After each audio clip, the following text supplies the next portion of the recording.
Hola, ¿cómo andan? Bueno, lo que voy a leer es un resumen que se vende en la Facultad de Medicina sobre la regulación del equilibrio ácido-base. Estamos en el marco de lo que es la fisiorrenal. Así que bueno, yo hay algunas cosas que me parecen como medio, pero las voy a leer igual. Primero arranca hablando del concepto de pH, después de la ecuación de Henderson-Hasselbalch, que bueno, habla del concepto de pH, que es igual al pK de una sustancia, bueno, y la verdad en eso mucho no me quiero meter. Sí, vamos a empezar por los temas de los valores normales, ¿no? ¿Cuáles son los valores normales? El valor normal de pH en la sangre va de 7,35 a 7,45. La presión de oxígeno, ¿sí?, es de 80 a 100 milímetros de mercurio. La presión de dióxido de carbono es de 35 a 45, la saturación de oxígeno es de 95 a 100 y el ion bicarbonato va de 22 a 26 miliequivalentes por litro. Los valores que acá tenemos que saber, ¿sí?, que después nos van a hacer diagnosticar alcalosis metabólicas o respiratorias, etcétera, etcétera. Tenemos que saber siempre el pH, la presión de oxígeno, por eso es que tenemos que saber el valor normal de las presiones de oxígeno, y el ion bicarbonato. Entonces quedémonos con esto. Hidrógeno, perdón. Potencial hidrógeno, pH 7,35 a 7,45. De dióxido de carbono, el valor normal es de 35 a 45. Que si miramos así, el pH termina en 7,35 a 7,45, entonces si tomamos este dato es de 35 a 45, igual, con esto no nos olvidamos más, ¿estamos? Y dióxido de carbono que va de 22 a 26. Definición de ácido y de base. Un ácido es una sustancia capaz de liberar protones y una base es una sustancia capaz de aceptar protones. Entonces, un ácido es una sustancia que puede liberar protones y una base es una sustancia capaz de aceptar protones. Dentro de esta sencilla definición se puede clasificar a los ácidos por su afinidad con el hidrógeno. Vamos a tener ácidos fuertes, que ¿cuáles van a ser? Van a tener una afinidad por el hidrógeno baja, o sea, van a tender a alargarlo. Entonces, su afinidad por el hidrógeno es baja, por lo que en una solución liberan fácilmente el hidrógeno. Entonces va a ayudar a disminuir la acidez o aumentar disminuir el pH. ¿Estamos? Cuanto más hidrógenos tengo, menor va a ser el valor de pH, va a haber más acidez. Bueno, un ejemplo típico es el ácido clorhídrico, que se disocia totalmente de acuerdo a el ácido clorhídrico, que es un ácido fuerte, se va a disociar en cloro y en hidrógeno. Ácidos débiles. Su afinidad por el hidrógeno es alta, ya que liberan con dificultad al hidrógeno. El ácido carbónico, el fosfórico, el acético son ácidos débiles porque no se disocian totalmente y por lo tanto producen menos hidrogeniones libres que los ácidos fuertes.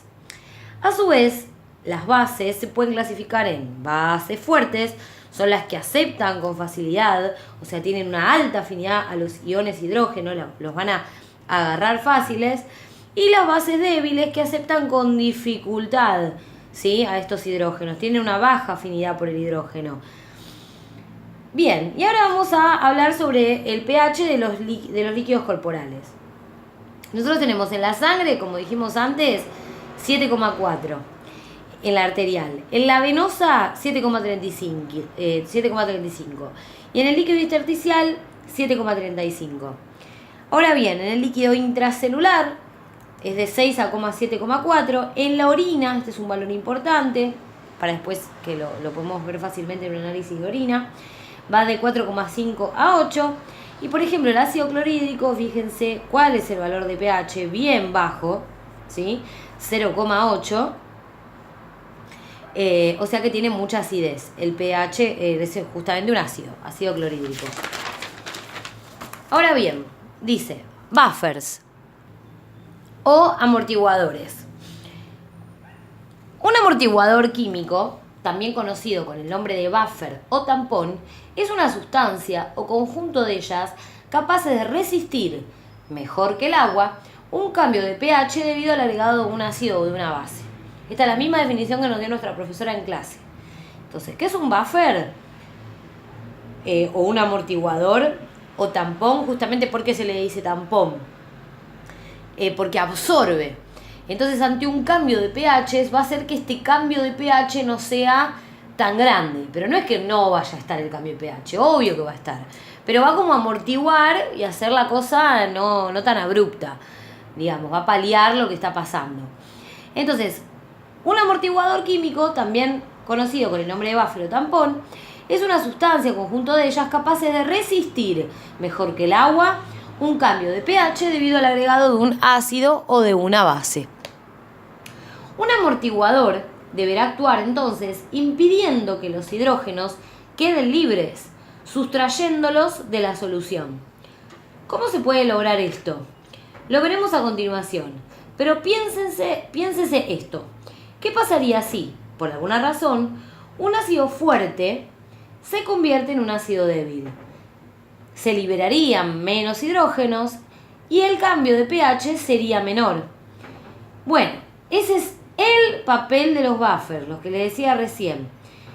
Por lo general, en la sangre y los líquidos corporales hay amortiguadores formados por un par de moléculas, un ácido débil y su base conjugada. Entonces, lo que les decía, tenemos ácido clorhídrico, que es un ácido fuerte, y yo lo que quiero hacer es convertirlo en un ácido débil. Entonces, así yo hago que este ácido fuerte no me libere tantos hidrógenos y no va a ser tan abrupto el cambio de pH. Entonces, ese es el papel de los buffers, amortiguar este cambio de pH. Por lo general, en la sangre y los líquidos sabemos que están formados por un par de moléculas. Este ácido débil y una base conjugada. Ahora bien, ¿qué es una base conjugada? Es una molécula que difiere del ácido en un protón. Así, el ácido carbónico y el bicarbonato son pares de ácidos base conjugadas, ya que difieren en un solo protón. Acá, por ejemplo, a ver si se ve, tenemos el ácido carbónico. El ácido carbónico es un ácido débil, no es un ácido fuerte. Entonces, se disocia formando un hidrógeno y su base conjugada. Estamos que es el ion bicarbonato. Ahora vamos a ir viendo, pero digamos que según la cantidad que haya de un compuesto, supónganse, como que esto es química, creo que no me acuerdo si la palabra es estequiometría, pero si, reactivo ilimitante, perdón. Si yo acá tengo mucho de esto, mucho dióxido de carbono, la reacción se va a ir para este lado. Voy a formar mucho ácido carbónico, voy a disociar y voy a formar mucho bicarbonato y protón para neutralizar, ¿sí? Vamos a ver para dónde se va generando la reacción, porque capaz no quiero tener tanto dióxido de carbono en el cuerpo. Pero la idea es esto, acá tenemos el ácido carbónico, que es el ácido débil, y el bicarbonato, su base conjugada. Entonces vuelvo a leer, dice, así el ácido carbónico y el bicarbonato son pares de ácidos base conjugados, ya que difieren en un solo protón. La base conjugada tiene un protón menos, de allí su carga negativa, y el ácido débil tiene un protón más, el ácido carbónico. ¿Cómo trabaja este par? Tenemos el caso dióxido de carbono, bicarbonato, y el amortiguador sanguíneo, el amortiguador sanguíneo más importante. Si en un litro de agua hay, por ejemplo, 25 milimoles de hidróxido de sodio, no, bicarbonato de sodio, yo estoy mal. Tenemos 25 milimoles de bicarbonato de sodio y a esa solución le agregamos, como hicimos antes, 1 litro de ácido clorhídrico, va a ocurrir esta reacción. Le agrego ácido clorhídrico al bicarbonato de sodio, esto se me va a disociar, se me va a formar el ácido carbónico y acá tenemos después su formación de su base conjugada. Entonces, el par ácido-base conjugado va a ser el ion bicarbonato, que va a actuar como base conjugada, y el ácido carbónico, que será el ácido débil. Mientras que en el agua pura, la liberación de hidrógenos en esta relación con la disociación de ácido clorhídrico, un ácido fuerte, aquí en una mezcla de agua y bicarbonato de sodio, la liberación de hidrógenos está en relación con la disociación de este ácido carbónico, un ácido débil. Entonces, La idea es formar esto para después hacer esto y que el cambio no sea tan abrupto.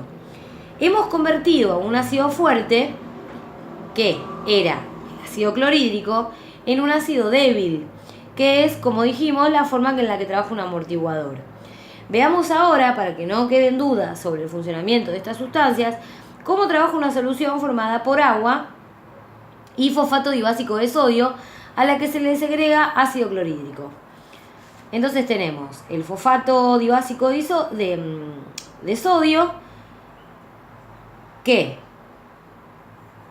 se le agrega, a ver dónde está acá, bueno, acá tenemos cómo está formado, se nos separan dos sodios y el grupo, la molécula esta, se le agrega ácido clorhídrico y nos da esta reacción. Ay, todas estas cosas saben que me embolan completamente.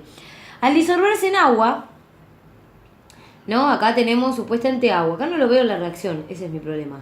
Al agregarse agua, aclaro para todo, yo generalmente ya lo leí una vez, pero yo voy leyendo y esta es la idea del canal. Que si quieren, vayan siguiendo la lectura conmigo. Entonces, al disolverse en agua, la sal, bueno, acá esto ya estaría en agua. El fosfato dibásico de sodio se ha disociado en dos iones sodio, acá, y un radical fosfato, acá, en una cantidad proporcional a su concentración y a su coeficiente de disociación. Entonces, partiendo de esto estaba en agua, se me forman estos dos. El agregado de ácido clorhídrico determina que se forme fosfato dibásico de sodio. Odio cuando no me ponen las referencias. Yo, chicos, no estoy haciendo bioquímica. Entonces, toda la parte introductoria de bioquímica, la verdad es que me rompe bastante. Bueno, no importa. Entonces se comporta como un ácido débil, que es por este ácido débil. Tiene una alta afinidad, ¿sí? Capta algunos hidrógenos y hace que la concentración de hidrógenos libre... Bueno, no me importa. Chao. Ahora vamos a ver la respuesta respiratoria y renal en la regulación del equilibrio ácido-base. Esto no es bioquímica. No nos van a preguntar en fisiología tanto estas cosas. Nos van a preguntar más otro tipo de preguntas, ¿sí? Pero más o menos ya vimos un poco esto de qué es esta sustancia buffer o amortiguadora y saber que está formada por una base conjugada con un ácido débil. ¿Estamos? Y que va a amortiguar el cambio fuerte de pH, que si esa solución estaría solo en agua. Entonces vamos a ver cuál es la respuesta respiratoria y la respuesta renal para regular el valor de pH. Entonces, los riñones desempeñan un papel principal en la regulación de la concentración del ion hidrógeno o del pH de los líquidos corporales. En un individuo sano, el pH del líquido extracelular por lo general se mantiene en un rango bastante estrecho, con un valor medio normal de 7,4. 7,4. Más o menos 0,5 en el plasma arterial, lo que vimos antes, de 7,35 a 7,45, y de 7,38 más o menos 5 en el plasma venoso mixto. Así se considera que un individuo tiene acidosis cuando el pH arterial cae por debajo de 7,35. Debajo de 7,35 el pH es ácido. Y alcalosis cuando este se eleva por más de 7,45. Así, el pH arterial de 7,35 a 7,45 corresponde a una concentración de hidrógeno de 7,35 a 45 milimoles por litro. Aunque pequeñas cantidades de ácido o base estén presentes en ciertos alimentos y medicamentos, las principales amenazas del pH en los líquidos corporales son los ácidos formados en los procesos metabólicos. Estos ácidos metabólicos pueden clasificarse en 3 categorías. Entonces tenemos los ácidos volátiles, tenemos 3, ¿no? Estos ácidos que se forman producto del metabolismo, los que dan las variaciones más grandes de pH, que no van a venir tanto por lo que ingerimos con la comida o por los medicamentos. Sí, estas variaciones van a venir por estos 3 tipos de ácidos que se forman en los procesos metabólicos. Los ácidos volátiles, los ácidos no volátiles, o sea, los ácidos fijos, y los ácidos orgánicos. 3. Ácidos volátiles, ácidos fijos y ácidos orgánicos, productos del metabolismo. Los ácidos volátiles, por ejemplo, el dióxido de carbono. El dióxido de carbono es el principal producto final de la oxidación de hidratos, de grasas y de aminoácidos. Puede considerarse como un ácido en virtud de su capacidad para reaccionar con el agua formando ácido carbónico, esta reacción que vimos acá, y que a su vez se disocia formando hidrógeno y bicarbonato. Dado que es un gas, puede eliminarse por los pulmones y con frecuencia el dióxido de carbono se denomina ácido volátil. Cada día se produce suficiente dióxido de carbono como para añadir aproximadamente 10.000 milimoles de hidrógeno a los líquidos corporales y pueden producirse aún mayores cantidades de CO2 en el ejercicio y en estados hipermetabólicos. O sea, ¿dónde puedo generar más dióxido de carbono? Haciendo ejercicio. ¿Por qué? Porque estoy agregando glucógeno, glucosa, hago glucólisis, degrado grasas. Si es un ejercicio anaeróbico, genero lactato. Ese lactato me sube los niveles de dióxido de carbono. Bueno, y estados hipermetabólicos como la tirotoxicosis. Sin mecanismos compensadores, la adición de 10.000 milimoles tendría un efecto catastrófico en el pH de los líquidos corporales. Esto representaría una concentración de 7,4. Bueno, yo igual hay algo que tengo una duda y lo voy a preguntar. Capaz hay que investigar más a fondo, seguramente. Por más que digan que la comida no tiene mucho que ver, a mí me parece que una persona que quizás hace una dieta súper cargada en proteínas, hay que metabolizar esas proteínas también. Por más que dice que de la dieta no hay muchas variaciones, supongo una dieta normal. Pero una persona que come extremadas cantidades de carne o de ácidos fijos, como vamos a ver ahora, alimentos que provean esto, después esto pasa a ser reacción metabólica, me parece. Pero bueno, eso es algo que lo tengo que investigar más. Bueno, como que sobrecargamos al sistema de los buffers, no sé si se entiende.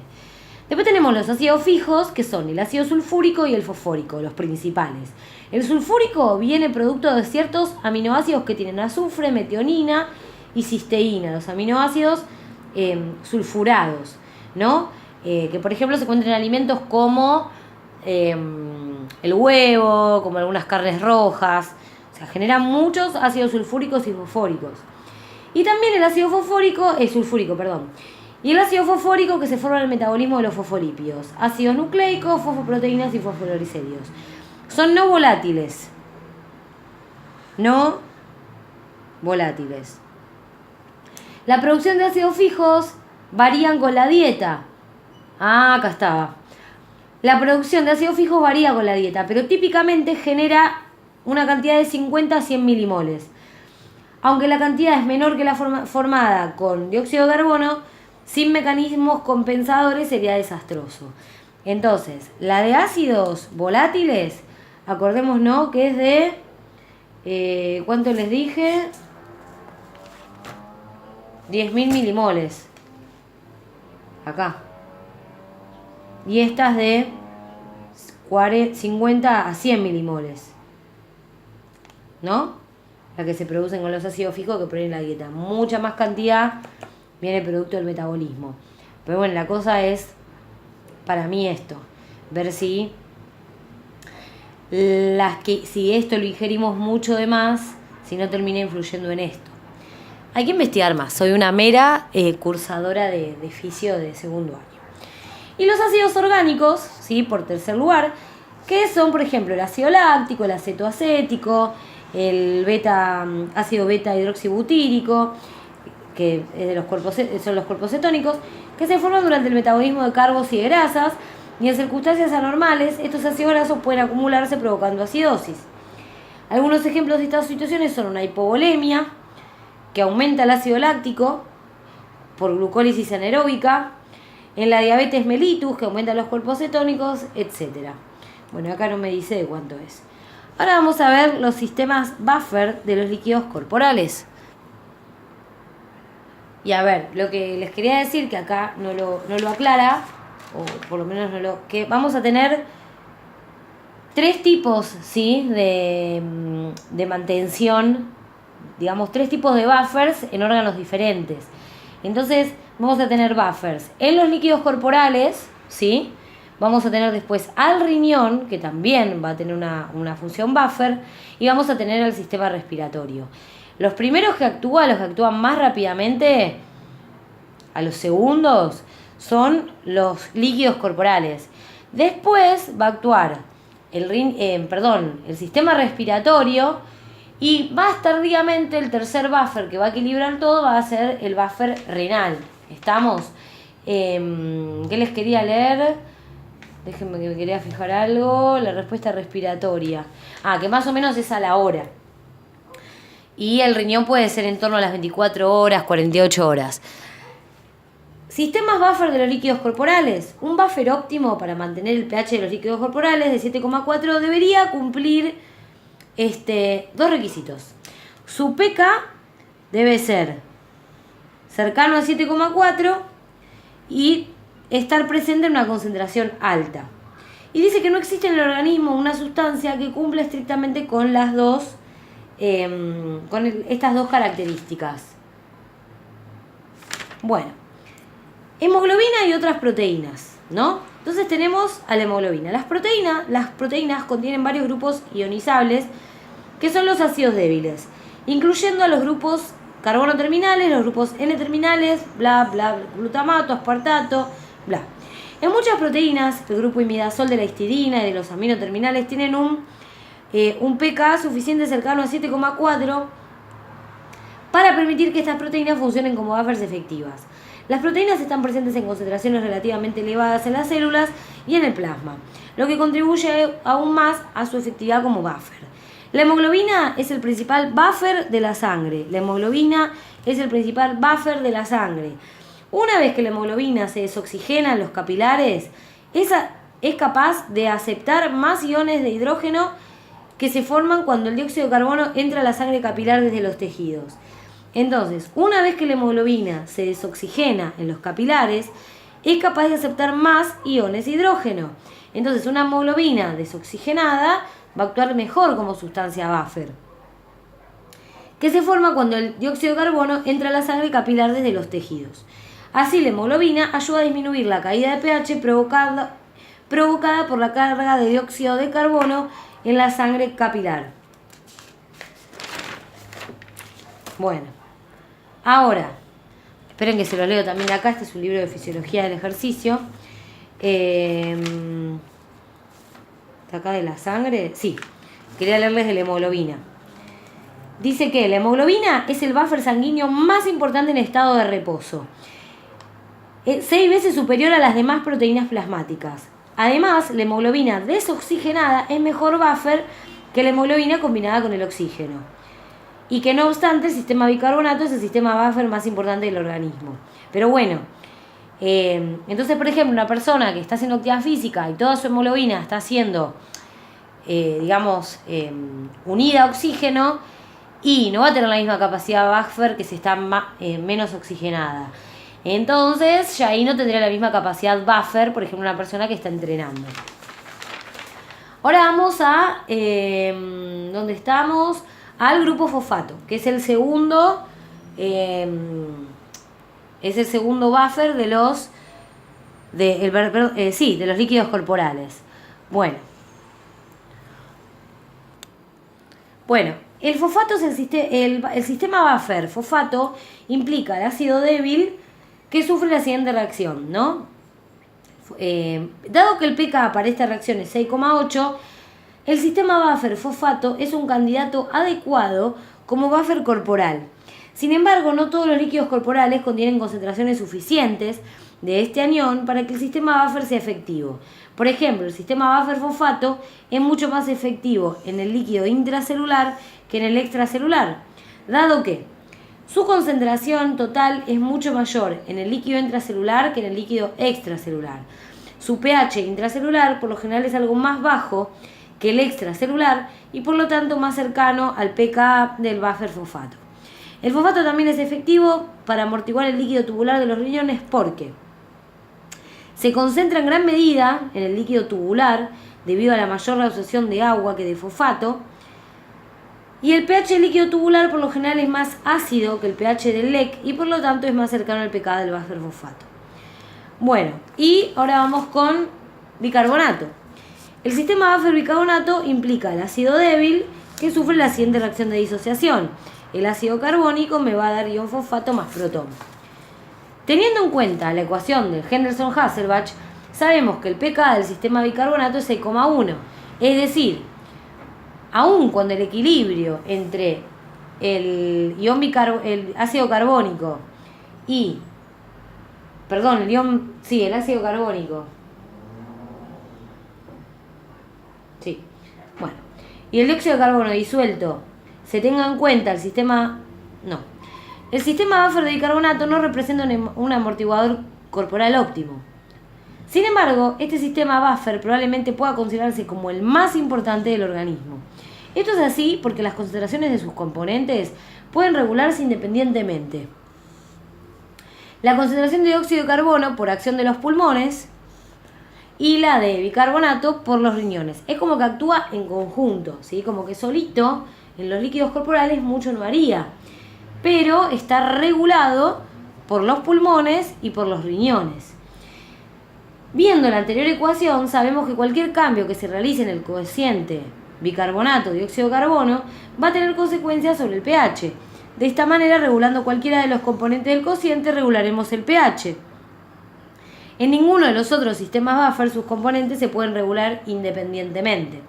Por supuesto, cualquier cambio en el cociente bicarbonato, dióxido de carbono, también afectará a los cocientes de concentración para los buffer no bicarbonato de los líquidos corporales. La interrelación entre los distintos sistemas buffer del organismo se llama principio hidrohídrico. ¿Qué es el principio isohidrohídrico? La interrelación entre todos los demás sistemas buffer del organismo. Entonces, vimos que el bicarbonato no sería un amortiguador corporal óptimo, ¿sí? Porque no está cerca del pH de la solución, pero se lo puede considerar más importante. ¿Por qué? Porque las concentraciones de los componentes que regulan a este tapón se regulan independientemente. Por un lado tenemos a los pulmones y los riñones, y en conjunto todos van a regular el pH. Bueno, voy a hacer otro video, ¿sí? Es bastante largo el tema, yo voy a tratar de hacerlo en 3 videos diferentes.